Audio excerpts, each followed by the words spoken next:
पाक फौज जे सरबराही में रेंजर्स फ्लैग मार्च ॾोहारनि जो क्रिमिनल रिकॉर्ड समेत पाथारीदारनि जो लिस्टूं तैयार। अस्पतालनि में इमरजेंसी लागू करण जी तैयारी।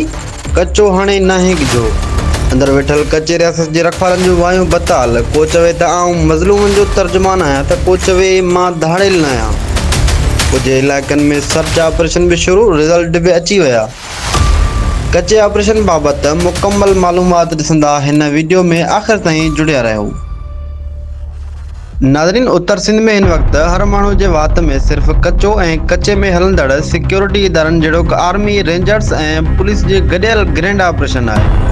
हर माण्हू इहो सोचे पियो त कचे जो मुस्तक़बिल छा आहे। अॼु असीं इन बाबति डिस्कस कंदासीं। आऊं आहियां तव्हांजो पंहिंजो दोस्त KB ख़ान बंगलाणी। KB के स्टोरी में हिकु दफ़ो ॿीहर तव्हांखे ख़ुशामदीद। जॾहिं खां सिंध काबीना ऑफिशियली आर्मी ऑपरेशन जी मंज़ूरी ॾिनी आहे, उन ॾींहं खां उत्तर सिंध जे माण्हुनि में उमेद जी किरण पैदा थी आहे। ख़ुशहाली वारे दौर खे यादि करे सिक्योरिटी फोर्सिस खे दिलि सां भलीकार कयूं। सिक्योरिटी फोर्सिस टिनी ज़िलनि शिकारपुर, कशमोर ऐं घोटकी वारे कचे जे चौधारी फ्लैग मार्च कयो। रेंजर्स खे ॾिसी यारनि जा त तराई निकिरी विया। बुकलाहट में बयान जारी कयूं त साईं असां त मसीत जा कख आहियूं। किन वरी चयो त बस मिड़ी कबीलाई जहिड़ो आहे, धाड़ेल न आहियूं। त असांजा कबीली पंहिंजा तकरार आहिनि। इन में का बि SSP न आयो आहे, इन खे का बि नॉलेज शायदि न हुजे। इहो रेंजर्स अचे थी ऑपरेशन थींदो, छाजे करे रेंजर्स जे ऑपरेशन खां डिॼंदा धाड़ेल। असां न अॻु धाड़ेल हुआसीं, न को हाणे बि धाड़े। पर शायदि भाऊ वारनि खे इहा ख़बर ई न आहे त को कश्मीर वारी पुलिस न आहे जो तव्हांजे ॻाल्हियुनि ते यकीन करे कश्मीरी सरदार जी निगरानी में तव्हांखे ईअं शहर में छुड़वाग छॾे ॾिजे।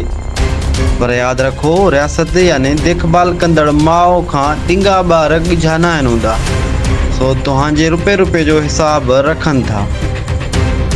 जेके असां वटि मालूमात आहिनि, यकीन जोगे ज़रियनि मूजिबि त लाड़काना डिविज़नल ऑफिस में हर ॾोहारी ऐं उन जे सरपरस्त में वास्तेदारनि जूं हिकु अलॻि कुंडली मतिलबु त लिस्टूं तयारु थी चुका आहिनि। लिस्टूं तस्दीक खां बाद फोर्सिस हवाले कया वेंदा। कोई राज ॼाणे रानो ॼाणे। ॿिए तरफ़ ऑपरेशन बाबति इतला मिलिया आहिनि त गौसपुर वेझो ॻोठ मारक भयो में रेंजर्स ऑपरेशन करे 5 ॼणा हिरासत में वरिता। कुझु जदीद हथियार बि कब्ज़े में कया। ऑपरेशन में हथायल हथियारनि जो अंगाखर इदारे तरफ़ां जारी न कयो वियो आहे। उमेद इहे आहिनि त कचे जो मुस्तक़बिल वाना वज़ीरिस्तान जहिड़ो न बल्कि हिकु लिखियल पढ़ियल समाज हूंदो। कॾहिं कश्मीर ज़िले में क़ाइमु कैडेट कॉलेज करमपुर बि उमरकोट सांगड़ समेत सिंध जे हर इदारे सां मुक़ाबले में हूंदो। हितां जा नौजवान हिकु दफ़ो ॿीहर अजमल सावंद थींदा। हितां जा नौजवान एडवोकेट अब्दुल गनी बिजारन जहिड़ा थींदा। पंहिंजे मारूअड़नि जी मालिकी कंदा। हर मैदान में तालीमी तोड़े शौरी मैदान में मुक़ाबलो कंदा। नाकारा ऐं बदबूदार सरदारी सिस्टम खे जड़ खां पटे हमेशह लाइ क़ाबिलियत जो मैदान सजाईंदा। आख़िर में पंहिंजे मेज़बान KB ख़ान बंगलाणी खे ॾींदा इजाज़त। अला निगहबान।